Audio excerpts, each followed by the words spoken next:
Que a graça e a paz de nosso Senhor Jesus Cristo esteja na vida de cada um. Mais uma vez nós estamos aqui reunidos para trazer a palavra do Senhor, para falar do grande amor que Deus tem por nós, da sua paz que guarda o nosso coração. Nós sabemos que sem o Senhor nós não somos nada, nós não podemos nada. Mas o Senhor, Ele pode todas as coisas. O Senhor, Ele é muito misericordioso, grande, poderoso para com as nossas vidas. Nós sabemos que sem o Senhor nós jamais vamos conseguir vencer.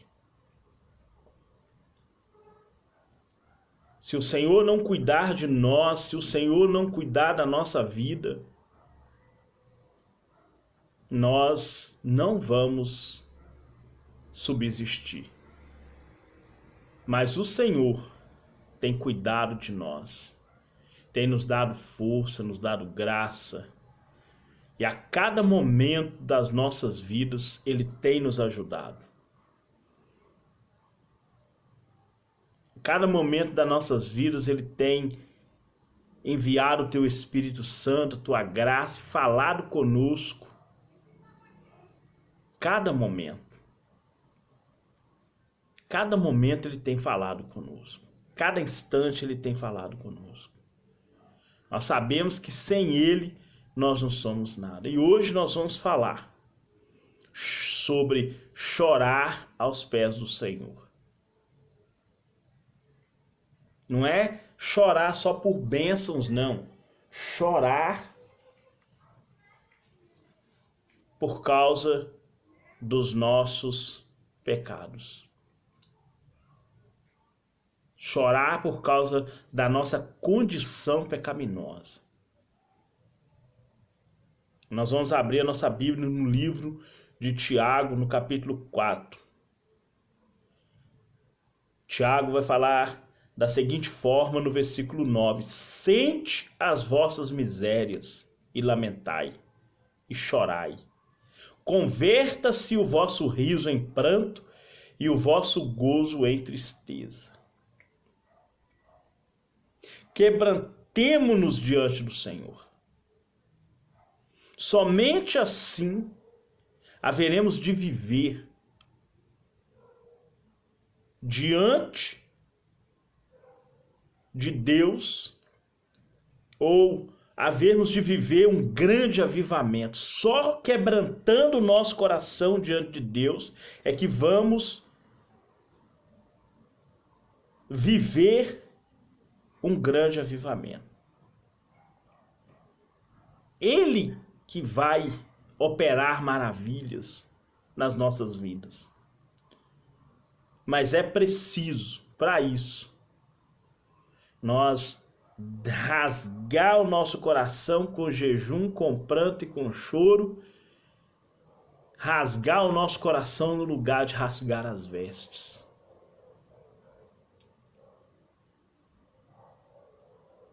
É isso que o versículo quer dizer. Sente as vossas misérias e lamentai, chorai. Converta-se o vosso riso em pranto e o vosso gozo em tristeza.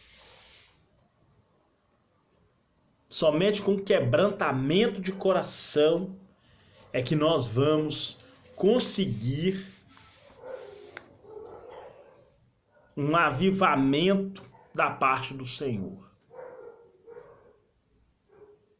Somente com quebrantamento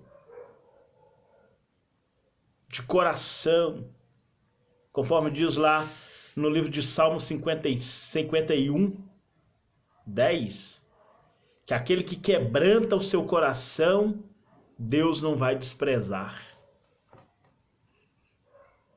Deus não despreza o coração contrito, quebrantado, Deus não despreza.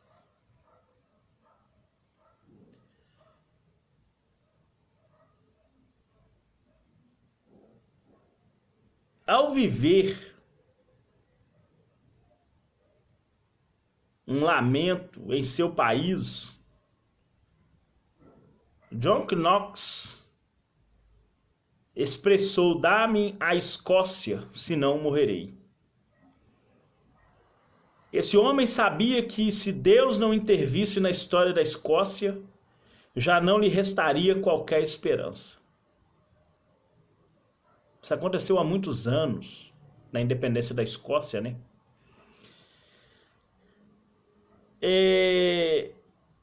Hoje, nos nossos dias, como temos clamado a Deus com relação à miséria do país que nós vivemos? Miséria na política, na economia, na segurança, na educação, na saúde, na infraestrutura. Nós vivemos um grave problema espiritual no Brasil em todas as áreas, espiritual, financeiro, sentimental e saúde. Nós vivemos isso nesse país chamado Brasil. O mundo inteiro está sofrendo com isso. E como nós temos chegado diante de Deus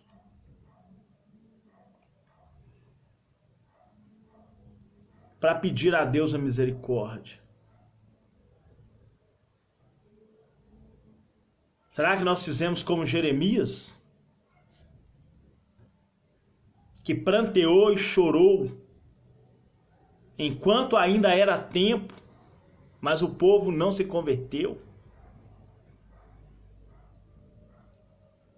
É tempo de nós chorarmos e nenhuma lágrima deve ser poupada. Nós temos que chorar. Que Deus ainda quer avivar a igreja para que as nossas ações venham a avivar essa nação. O lamento de Jeremias. Durante todo o seu ministério, outra coisa não fez Jeremias senão lamentar a sorte do rebelde e rebelado povo de Judá. Essa gente que vivia de insolências e deboche, nem um crédito concedia à palavra do profeta. Assim, vemos que o sofrimento de Jeremias chega ao clímax e ele anseia pela solidão, desejando a morte. Nós vemos que o contexto da profecia de Jeremias ocorre num tempo de maior apostasia espiritual na vida de Judá. Judá está vivendo seus últimos momentos antes de ser completamente destruída por Nabucodonosor e milhares de pessoas ser levadas cativos.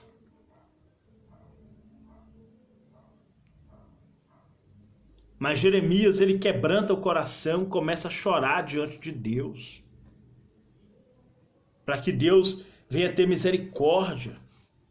Por isso que Jeremias foi chamado o profeta das lágrimas.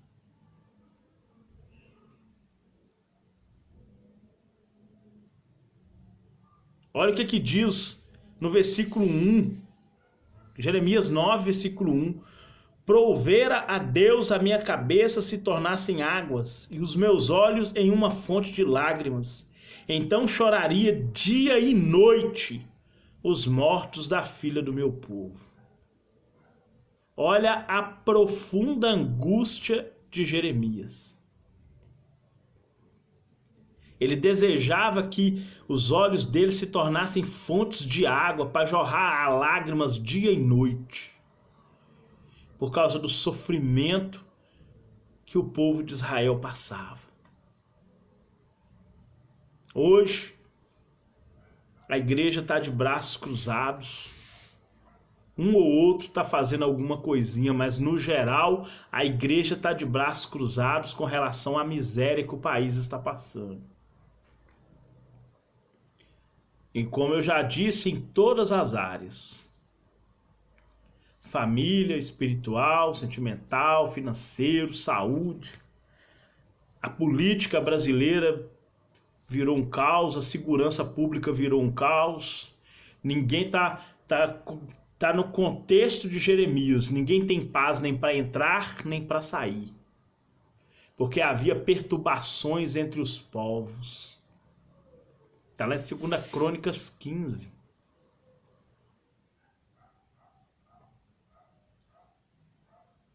Era o contexto histórico de Judá nessa época. Hoje nós estamos vendo perturbação para todos os lados. Nós estamos vendo a destruição tomando conta da nação. Nós vemos também o lamento de Samuel. Lamento de Samuel, um homem que foi escolhido com 5 anos de idade. Samuel era criança quando o povo enxergou que Deus já o tinha confirmado como profeta. Arrolado entre os grandes intercessores do povo de Deus, o profeta Samuel viveu seu momento mais difícil, quando os judeus, imitando os gentios, puseram-se a reivindicar um rei. Isso está lá em 1 Samuel 8. Quando o povo reúne à volta de Samuel e fala com ele: Samuel, você já ficou velho, seus filhos não andam no seu caminho, constitui-nos um rei. O povo estava tão afastado de Deus que pediu uma pessoa humana para tomar conta deles, rejeitando assim o governo de Deus.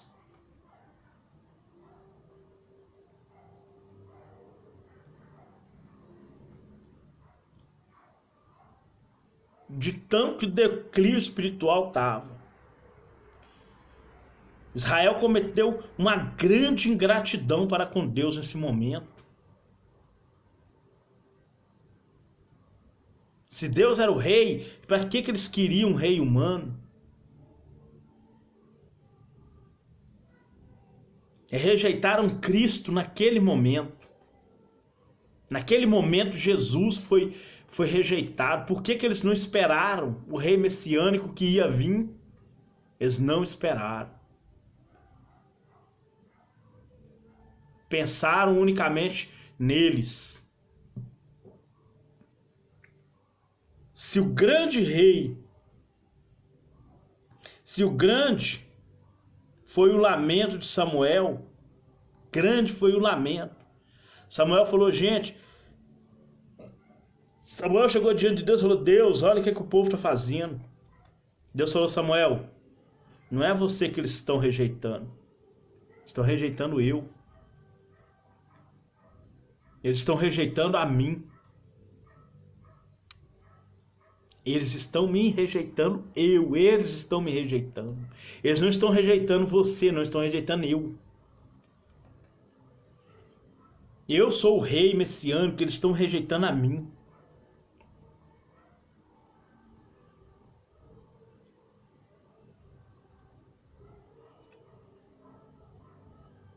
Outra pessoa que lamentou muito foi Oséias. Oséias foi também o rei, um profeta das lágrimas, porém no reino do norte, no reino de Israel. Oséias sofreu muito por causa da apostasia das 10 tribos de Israel.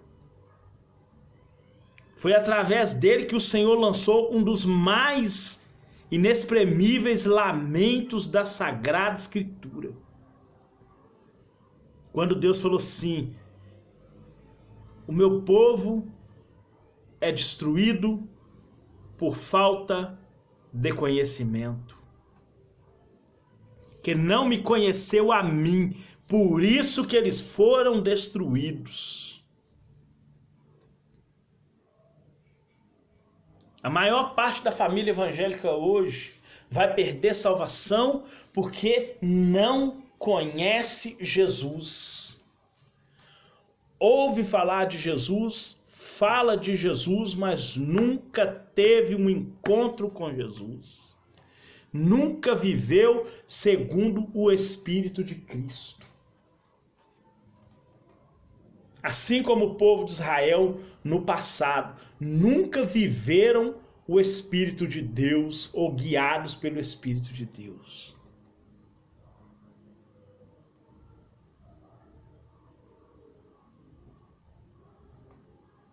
Falava de Deus, tinha a Torá, mas nunca tiveram um encontro com Deus.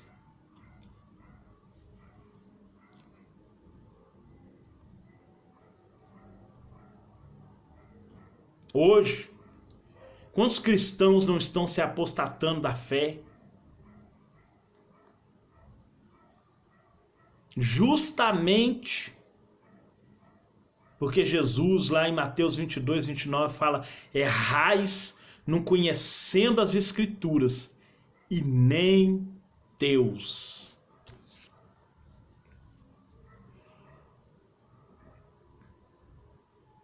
Nem conhece Deus. E ele ainda vai mais além no capítulo 5, ele fala: nunca ouviram sua voz, nem viram sua face, e a palavra dele não entra em vós. Isso é um lamento terrível da parte de Cristo com relação aos israelitas no Antigo Testamento.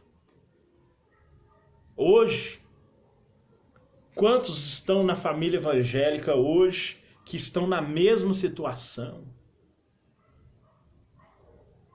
É a nossa obrigação orar, lamentar por essas pessoas, para que Deus venha ter misericórdia, para que Deus venha abrir os olhos espirituais.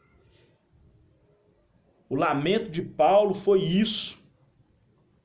Os dois lamentos enunciados por Paulo, esse é um dos mais eloquentes. O que ele fala aos Gálatas. Ele fala: ó insensatos Gálatas, quem vos fascinou para não obedecerdes à verdade? A vós, perante os olhos de quem Jesus Cristo já foi representado como crucificado.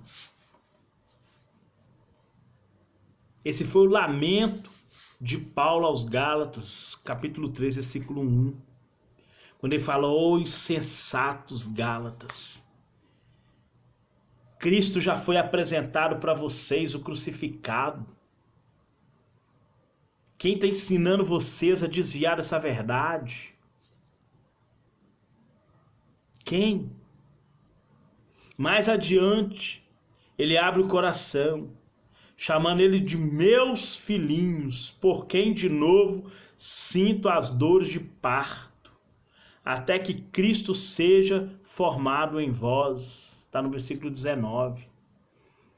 Mataram Jesus dentro dos Gálatas, agora Paulo tinha que gerar Jesus de novo neles. Tinha que os engravidar de novo para que Jesus fosse gerados neles. Porque se apostataram, afastaram por um momento da fé em Cristo. Muitos hoje, irmão, estão nessa situação. Recebeu a palavra de Deus, mas deixou ela morrer. Não limpou o terreno das pedras e nem dos espinhos, para que a terra fosse boa. Não cuidou em cercar a semente, para que as pessoas não a pisassem.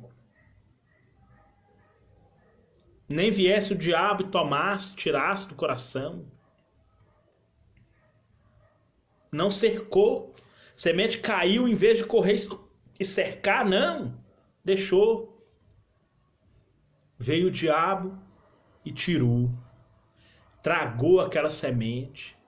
Aí ele não creu na palavra, não recebeu a salvação, não recebeu a libertação, nem a cura, nem a transformação, nem a regeneração, nem o arrependimento, nem a fé.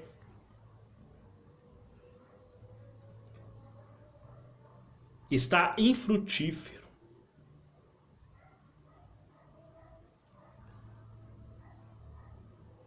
Os Gálatas receberam o evangelho de Cristo, mas abandonaram. Se deixaram seduzir por um evangelho que não tinha cruz. E um evangelho sem cruz, sem manjedoura, sem jardim, sem ressurreição, sem arrependimento, não é evangelho. Não é o mesmo evangelho pregado por Jesus. E nós devemos clamar e chorar diante de Deus. É hora de derramar copiosas lágrimas aos pés de Cristo, rogando-lhe por um avivamento que nos remeta ao cenáculo. Se chorarmos por um avivamento, seremos consolados por uma poderosa visitação do Espírito Santo. É hora de chorar aos pés do Cordeiro de Deus, e nenhuma lágrima poderá ser perdida. É hora de nós chorarmos e lamentarmos diante do Senhor, buscando um avivamento. Que Deus possa te abençoar poderosamente. Meu Deus e meu Pai, nós agradecemos ao Senhor por esse momento. Que o Senhor, Pai, venha derramar o Teu Espírito, Tua graça, o Teu amor, no santo nome de Jesus Cristo, falando profundamente em nossos corações. Pai querido, Pai justo, Deus de amor, muito obrigado, Pai, pela Tua palavra, em nome de Jesus, amém? E graças a Deus, que Deus abençoe sua vida poderosamente, em nome de Jesus. Deus abençoe vocês.